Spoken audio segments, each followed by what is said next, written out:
다음 주일은 예수님의 부활을 기념하는 부활주일입니다. 우리는 다시 한번 우리 마음속에서 우리의 믿음을 점검해 봅니다. 과연 나는 예수님의 부활을 믿는가? 과연 나는 예수님께서 다시 살아나셨다고 하는 사실을 믿는가? 사실 부활을 믿는 것은 쉽지 않습니다.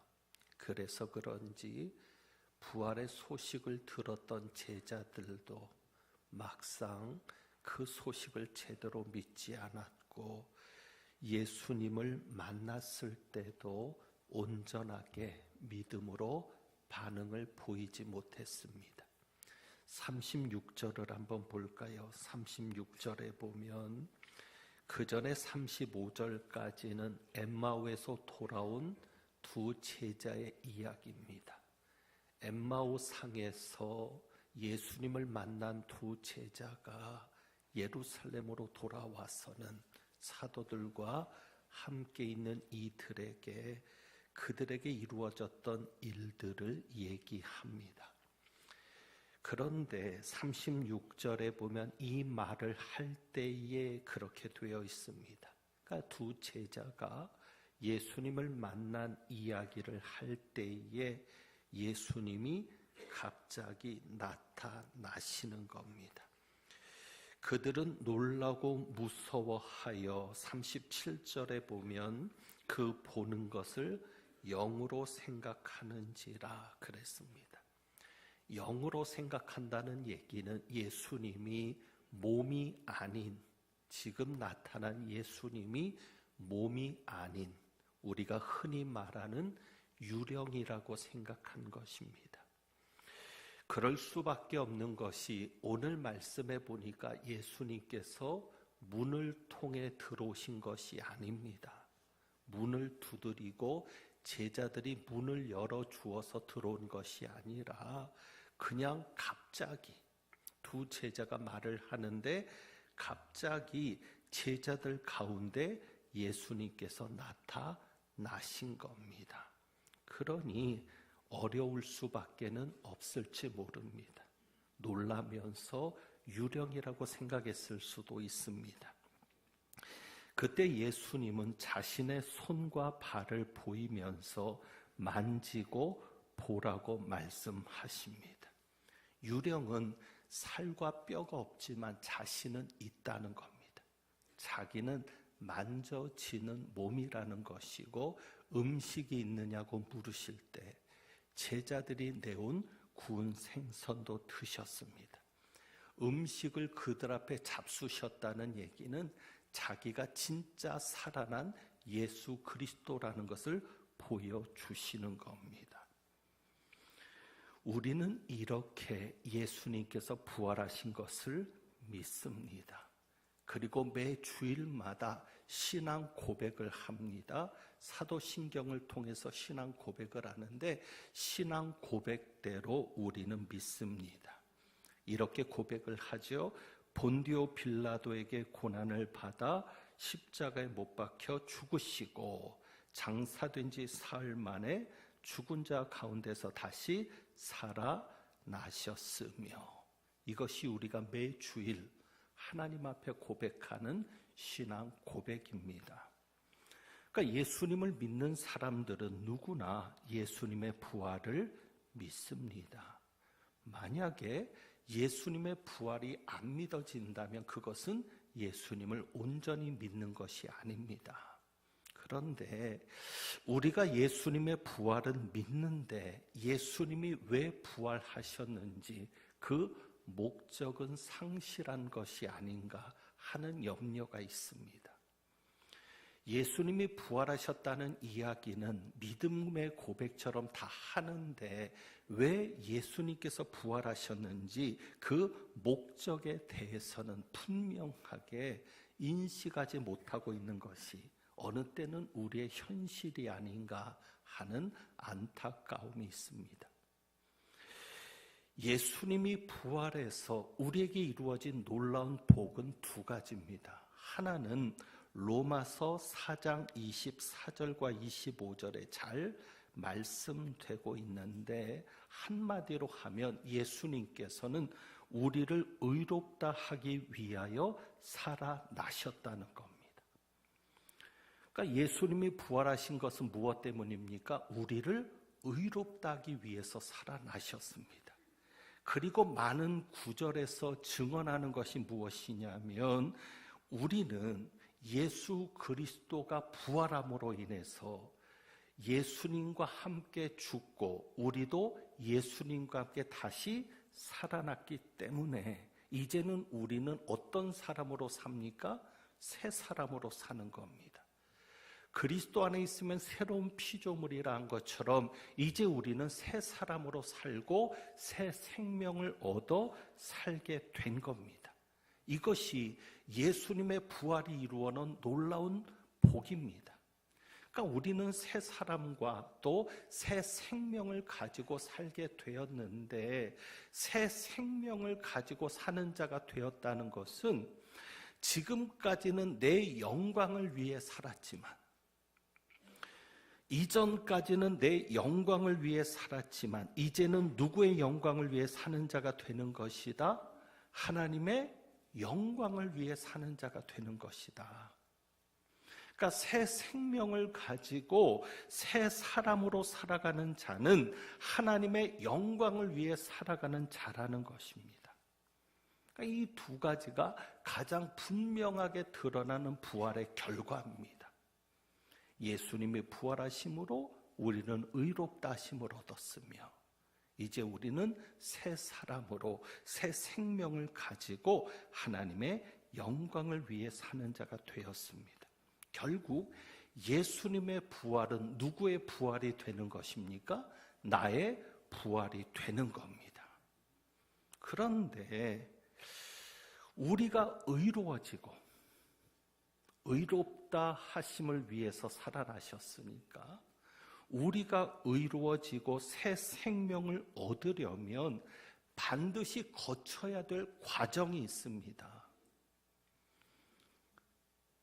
그러니까 예수님께서 부활하셨으니까 의롭다함을 얻게 되었다. 예수님이 부활하셨으니까 새 생명을 얻게 되었다. 그냥 이렇게만 연결시켜버리면 예수님이 부활했으니 이 세상의 모든 사람은 의로워져야 되고, 예수님이 부활했으니 이 땅의 모든 사람은 새 생명을 얻어야 됩니다. 그런데 그것은 성경이 말하는 것이 아닙니다. 성경은 만인 구원설을 얘기하지 않습니다. 오직 믿는 자만 구원을 받는 것입니다. 무엇을 믿는 자요? 예수 그리스도를 믿는 자. 예수 외에는 구원이 없습니다. 그렇다면 예수님이 부활했다고 모든 사람들이 다 의롭다함을 얻고, 예수님이 부활했다고 모든 사람이 다 새 생명을 얻는 것인가? 아니라는 것이죠. 중간에 반드시 거쳐야 되는 과정이 있습니다. 그 과정이 무엇입니까? 그래서 오늘 성경에 부활하신 예수님께서 제자들에게 특별히 말씀하시는 겁니다. 자, 보겠습니다. 46절에는 우리가 흔히 하는 신앙 고백입니다. 우리의 믿음이죠. 어떤 믿음이요? 그리스도가 고난을 받고 제3일에 죽은 자 가운데서 살아날 것과, 이것이 우리의 믿음입니다. 어떤 믿음이요? 예수님이 고난을 받고 죽으셨다가 3일 만에 다시 살아나셨다. 그런데 예수님께서 그들의 마음을 열어서 성경을 깨닫게 하시는데, 성경을 가지고 이야기하는 겁니다. 지금 구약 성경을 가지고 제자들에게 깨닫게 하는 것이 뭐냐면, 이미 구약에서부터 예수님의 고난과 죽음과 부활이 예언되어 있었다는 겁니다. 그런데 예수님은 그냥 고난과 죽음과 부활에서 끝나는 것이 아니라 47절에 보면 구약 성경이 예수님의 고난과 죽음과 부활만을 기록하고 끝난 것이 아니라 부활의 목적을 기록하고 있다는 것이죠. 왜 예수님께서 고난을 받으셔야 됐고, 왜 예수님께서 죽으셔야 됐고, 왜 예수님께서 부활하셔야 됐는지 구약 성경은 여기까지 기록하고 있다는 겁니다. 그것이 47절입니다. 47절 같이 한번 다시 읽겠습니다. 시작. 또 그의 이름으로 죄사함을 받게 하는 회개가 예루살렘에서 시작하여 모든 족속에게 전파될 것이 기록되었으니 아멘. 구약 성경에서 여기까지 기록하고 있는 거예요. 무엇까지요? 예수 그리스도가 고난을 받고 죽으셨다가 제3일에 다시 살아나셔서 어떤 목적이요? 그의 이름으로 무엇을 받는 것까지, 죄사함을 받는 것까지. 그러면 예수님께서 왜 고난을 받으셨습니까? 예수님께서 왜 죽으셨습니까? 예수님께서 왜 다시 살아나셨습니까? 무엇을 위해서요? 죄사함을 위해서요. 결국 죄사함입니다. 죄사함을 받는 것입니다. 그래서 예수님이 제자들에게 너희는 이 모든 일의 증인이라고 얘기합니다. 우리는 부활의 증인이라고 생각하면 부활을 전하는 증인이다라고 생각할 수 있습니다. 그러나 예수님의 말씀을 잘 보면 부활의 증인은 부활을 전하는 것이 아닙니다. 무엇을 전하는 겁니까? 죄사함을 받게 하는 회개를 전하는 겁니다. 그냥 예수님이 부활하셨다고 끝내서는 안 됩니다. 그러므로 너희는 예수 그리스도의 이름으로 죄사함을 받아야 된다. 그러기 위해서는 무엇을 해야 된다? 회개해야 한다. 예수님이 그래서 사도들에게 전하기를 원하셨던 것, 제자들에게 전하기를 원하셨던 것은 부활이 아니라 무엇입니까? 회개입니다. 놀라운 것은요, 회개를 해야 부활이 믿어집니다. 부활을 전했다고 부활이 믿어지는 게 아니라 회개해야 부활이 믿어집니다. 한국 교회가 부활을 많이 이야기합니다. 그런데 그 부활이 무엇을 위해 있는지 근본적인 것은 놓치고 있습니다. 언제부터인가 한국 교회 강단에서 회개하라는 설교가 없습니다. 여러분, 혹시 부활이 믿어지지 않는 분이 있습니까? 우리가 부활의 능력으로 살아야 되는데 부활의 능력으로 살아가지 못하는 분들이 있습니까? 무엇이 없기 때문입니까? 회개가 없기 때문입니다. 회개가 없으면 성경을 읽어도 그냥 책에 불과합니다. 회개 없는 자가, 회개하지 않는 자가 아무리 성경을 읽는다고 해도 그 성경이 하나님의 말씀으로 받아들여지지 않습니다. 회개하지 않으면 설교를 들어도 그냥 좋은 말씀입니다. 하나님의 말씀을 듣는다는 생각이 아니라 그냥 오늘도 좋은 말씀 들으러 가자. 설교는 다 좋은 말씀 하는 거니까, 다 좋게 되자고 이야기하는 거니까. 아닙니다. 구원을 생각해야 되지 않겠습니까? 회개 없이 기도를 하니까 기도를 해도 은혜가 되지 않습니다. 기도는 유창하게 하는데 마음에 은혜는 없습니다. 무엇이 없기 때문에요? 회개가 없기 때문에요. 언제부터인가 저희 교회도 마찬가지겠지만 한국 교회에서 회개하라는 설교를 듣기가 쉽지 않습니다. 오늘 성찬식이 있습니다. 성찬식에 많은 의미를 부여하고 있습니다. 그래서 대표적으로는 교제를 이야기하기도 합니다. 성찬식을 할 때마다 여러 다른 의미를 얘기하면서 교제를 언급하기도 합니다. 우리가 하는 이 성찬식은 천국에서의 잔치를 미리 맛보는 것이다.